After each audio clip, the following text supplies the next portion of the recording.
Do you remember the cat who once placed her babies at my feet as if asking me to protect them? This video is an update on her story. Let's take a moment to look back.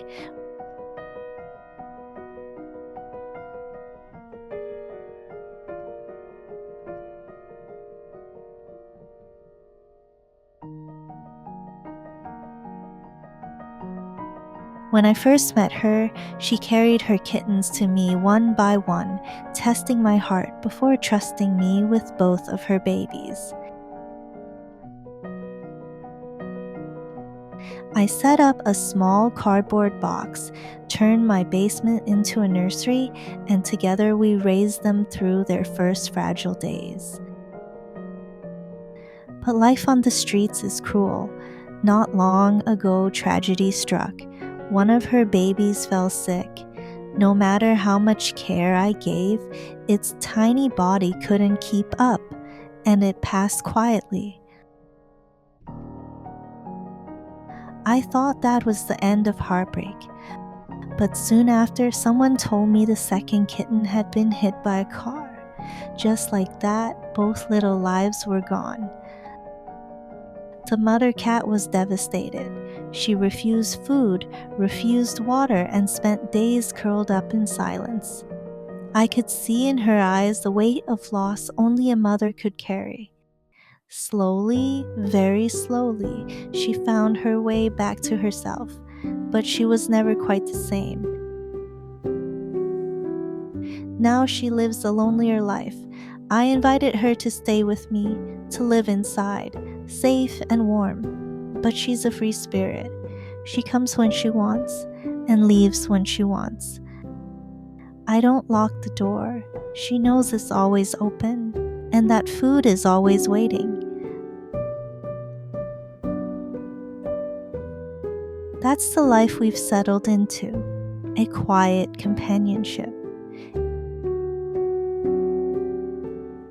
Every day I see her not far from my basement.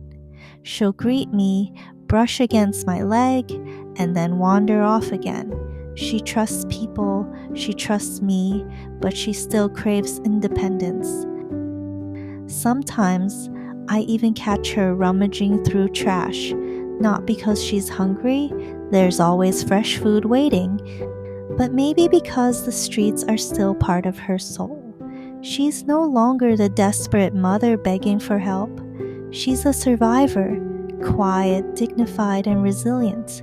A cat who has lost much, but still chooses to live on her own terms. And that's what makes her story so powerful. She reminds me that not all rescues end in happily ever afters, but in something just as meaningful. Respect. Respect for their choices, for their freedom, and for the little bonds they choose to keep with us. She still comes back to the box, even though it's empty now. She won't leave it. She doesn't lie inside.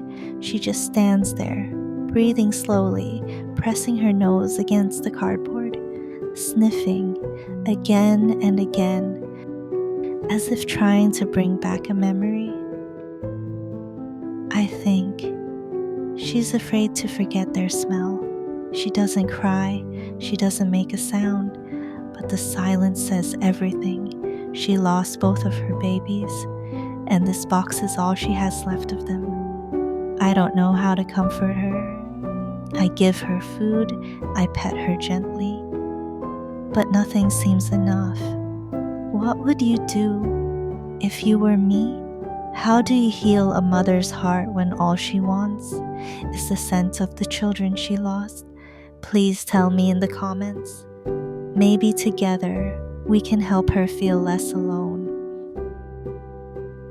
So this is where we are now. A stray mother cat with no kittens left, but still with a heart strong enough to keep going. And me, grateful to share even a small part of her journey. If you followed this story from the beginning, thank you. And if you're new here, please subscribe to stay with us.